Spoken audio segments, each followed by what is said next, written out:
Kenalin, aku Bonita Syanipar. Aku Yudhiranda. Kami di sini akan menjelaskan tentang pengertian dari kelompok sosial. Oke, di sini saya Wiwit. Saya akan menjelaskan tentang faktor terbentuknya kelompok sosial. Yaitu ada 5.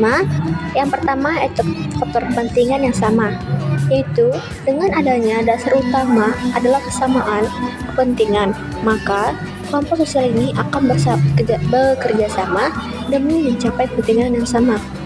Yang kedua, faktor keturunan yang sama, yaitu sebuah kelompok sosial yang terbentuk atas dasar persamaan keturunan. Biasanya orientasinya adalah untuk menyambung tali persaudaraan. Yang ketiga, faktor geografis atau wilayah yang sama, yaitu berdasarkan wilayah tempat tinggal saat ini merujuk pada anggota yang saat ini tinggal di tempat yang sama. Yang keempat, faktor daerah asal, yaitu seorang individu yang tinggal di suatu tempat bertemu dengan individu lain dalam jumlah cukup banyak dengan daerah kelahiran yang sama. Yang kelima, ada faktor kesamaan nasib, diantaranya anggota. Artinya bahwa sudah menjadi kebiasaan ketika orang lain sedang berhubungan dengan individu lain yang punya kesamaan dengan dirinya, entah itu dalam minat, kepercayaan, nilai, usia, tingkat kecerdasan, sampai karakter personal lainnya. Yaitu kita masuk ke jenis-jenis kelompok sosial. Yang ada 2, yaitu in-group adalah kelompok tempat kita menjadi bagian dan sangat mengidentifikasi dirinya. Sebaliknya, yaitu ada out-group adalah kelompok tempat kita tidak menjadi bagian dan tidak mengidentifikasi diri kita. Oke, saya Bonita. Saya akan menjelaskan primer, sekunder. Jadi, primer adalah suatu kelompok yang di dalamnya terjadi interaksi sosial yang para anggotanya saling mengenal dengan sangat dekat dan berhubungan erat dalam kehidupan.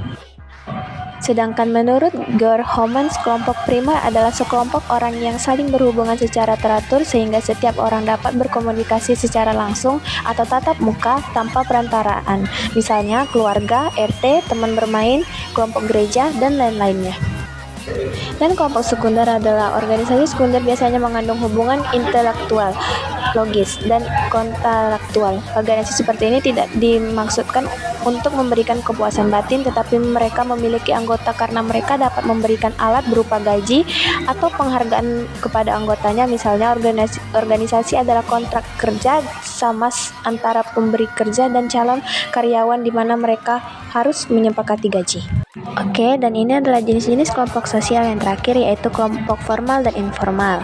Jadi, kelompok formal atau resmi adalah kelompok yang dibentuk oleh sekelompok orang atau masyarakat dengan struktur yang terdefinisi dengan baik yang menjelaskan hubungan wewenang, kekuasaan, pertanggungjawaban, dan tanggung jawab, tugas, serta memiliki kekuatan hukum.